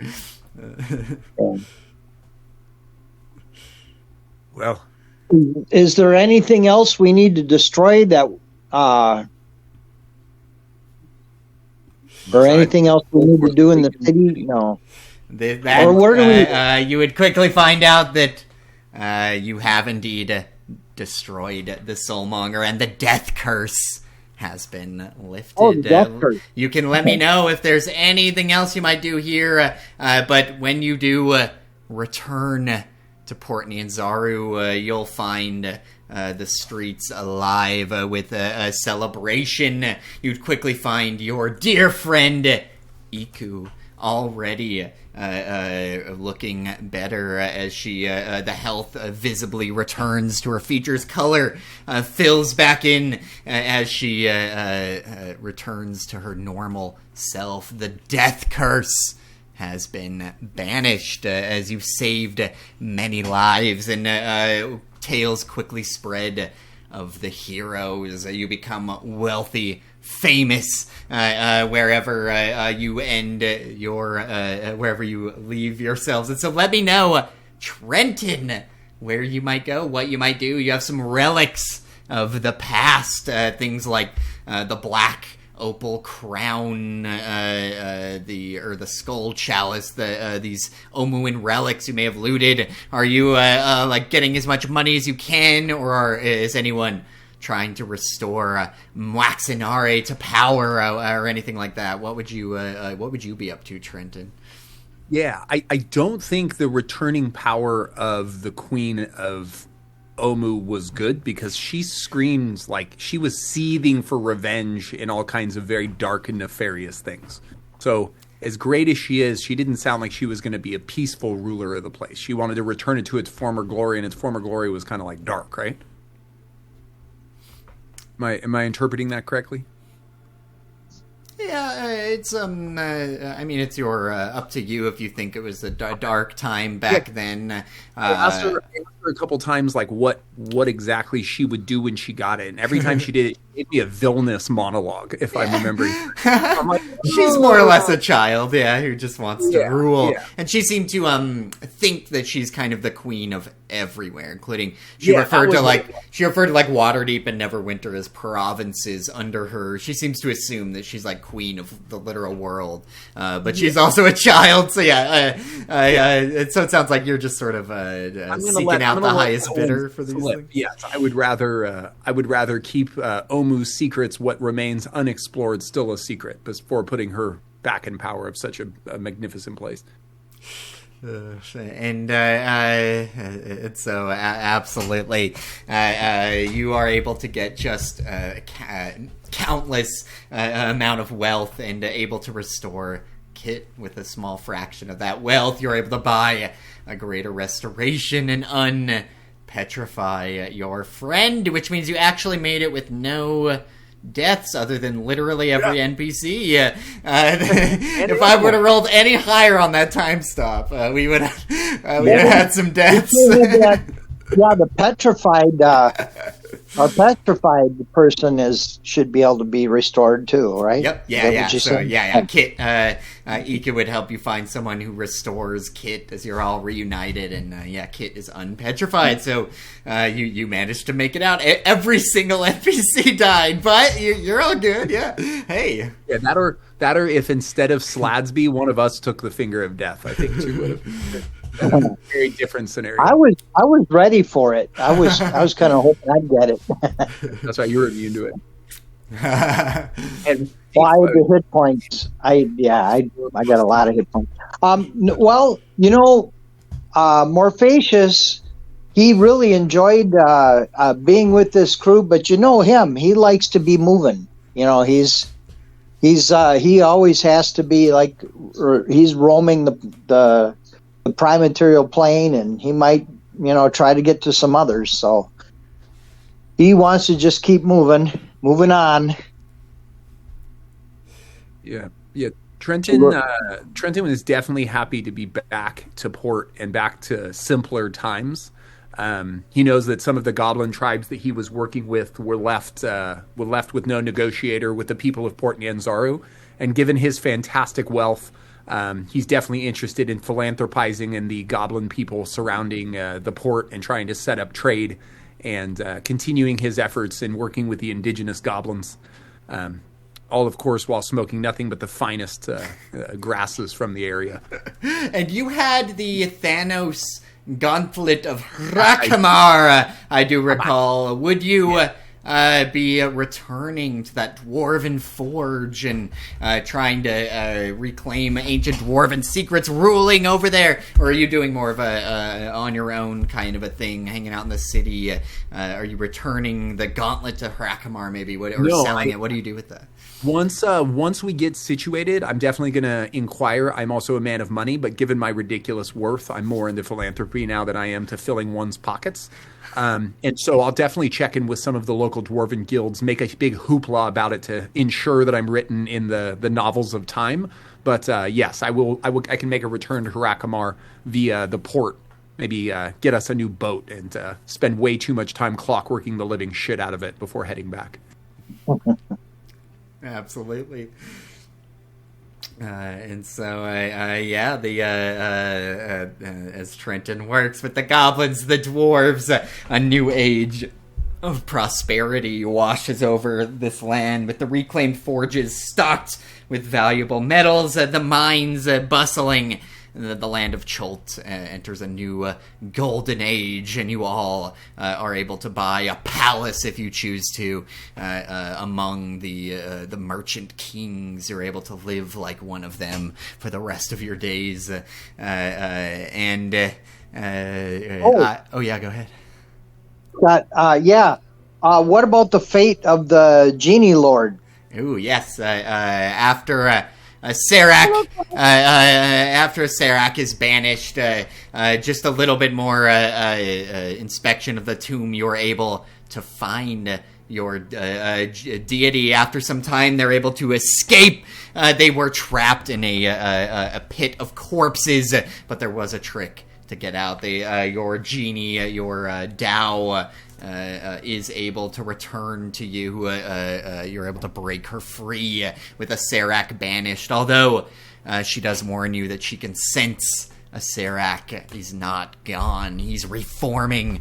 It'll only be a week or so as the Archlich reforms on some far-flung demi-plane somewhere out in the universe. His body is, or I guess he wasn't even completely broken, but he's returning to full power. Even if you had broken him to pieces, he would just be reforming as liches do, wherever his phylactery is hidden. So you would know Serac is still out there. Is she able to remove Yakov from me? So Yaka, I do have here. Eventually, Yaka so I will specifically. I have the text pulled up here. So Serac has warded the skull with powerful magic. It's impervious to damage and spells. Curse is too powerful to be broken with any spell other than wish. However, one fateful day, as you're rubbing your temples from your migraine, Yaka gets into your gemstone stash and starts chomping up after he destroys about 10,000 gold worth of gemstones. Yaka vanishes, and you never see him again. Well, you mean I could have got rid of him just by feeding him gems? Enough, yeah, 10,000 worth, and he vanished. So Morpheus is able to live the rest of his days without Yaka. Yeah. Okay. But he does make you a 10,000 gold poor. And I will... you can... you'll have a chance to add more if you'd like, but I will cut to Artis Simber and Dragon Bait weeks later as the two of them camp deep in the jungles of Cholt, and Artis and Dragonbait. Artis says, "I'm sure we'll find her." As he his voice trails off, there's the flapping of wings nearby as a dark shape soars down with a thud as the bones of a dragon land in the clearing. A woman climbs off its back, giving him a stern look as a pair of massive zombies emerge from the jungle. A pair of Tyrannosaurus zombies as the bones of Needle, reanimated, stand blotting out the sun. Valindra approaches Artis here. He stands up, hand on his sword, as he says, well, what are you... She flicks her wrist as Dragonbait is magically stunned, held by her magic, as she says, "You're coming with me. We're ending this," as she points to Portney and Zaru. And Artis, wide-eyed, shakes his head in agreement as she says, "You first!" And motions for him to walk into the fog of the jungle. And that is where we can leave off, ominously, cliffhangerly, as that's the end of the adventure. Let me know if there's anything else you might be doing in your final days, or anything you'd be up to as in your days of retirement, no longer adventure. I think that's it for me. If you can just add a steampunk boat that is in future games when they arrive to port, and maybe a giant floating ball of darkness from time to time to represent Morpheus to eternalize us, it's no big request. I'm down. Clockwork mayonnaise vessel with an annihilation. we can turn those phylacteries over to somebody that knows what to do with them. Dude, that's our level 12 plus in the future. Oh, okay. Yeah, that is like a many-year process of working, hunting down each lich's secrets and undoing the process that they use to turn into a lich, which is unique for each one. And so, yeah, that would you could just turn it over to other people, but they'd be working on that for decades, getting rid of those liches.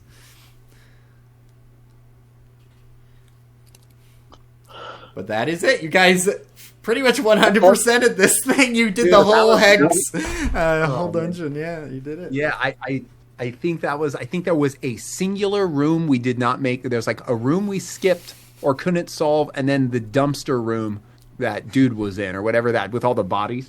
Those are nothing though. Yeah, the dumpster. Those are basically just if you fell for really mean traps. So you just missed some traps. Basically, you avoided traps more or less. High quality problem. Yeah. Those are the pit traps. That's where they take you. Huh? Yeah, and some of the there's basically you more or less just made a few traps. I think you found everything important. Yeah, pretty much. Yeah. Oh yeah, there's just one room. That was a trap. Yeah, it was a big golden mastodon head that just spins and breathes fire. That was one room. Yeah, it's just a trap that you didn't go. That's great. Yep. Well, I want to thank both of you guys for spending over 100 hours of our lives together to do the thing that is D&D. So thanks very much for the sessions, and that was really fun. And then Foxy, I'll be seeing you jumping in some one shots, try and find a campaign in the future, and then let's get some hots in as well. Yeah, I'll be posting a different one in this slot. So. Sounds like so. Sorry, what was that? I'll still be in your Sunday game. Sweet. So yeah. if you have games I can hop in, that I'm available. Yeah, I'll post them. I'll post them. Yeah, I just posted a Starfinder one shot you might be interested in. I think it's a time you could. It may be a little late for you, but yeah, you should look at that one in the channel.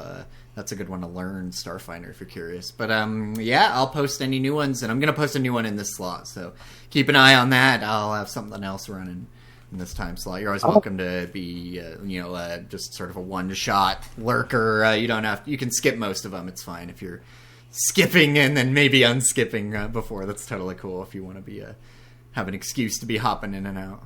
But yeah, appreciate you guys. That was a blast. Thanks for playing the whole damn thing. Yeah, if I can find someone to take the kids to school, then I'd be able to play. But yeah, just all right. Let me know if it ever changes, and I'll post more that I'll post in the big channel in announcements. I'll put whenever I start post a new one. Yeah, cool. All right, good game, you guys. Thanks for playing. Have a good one. You too. Bye.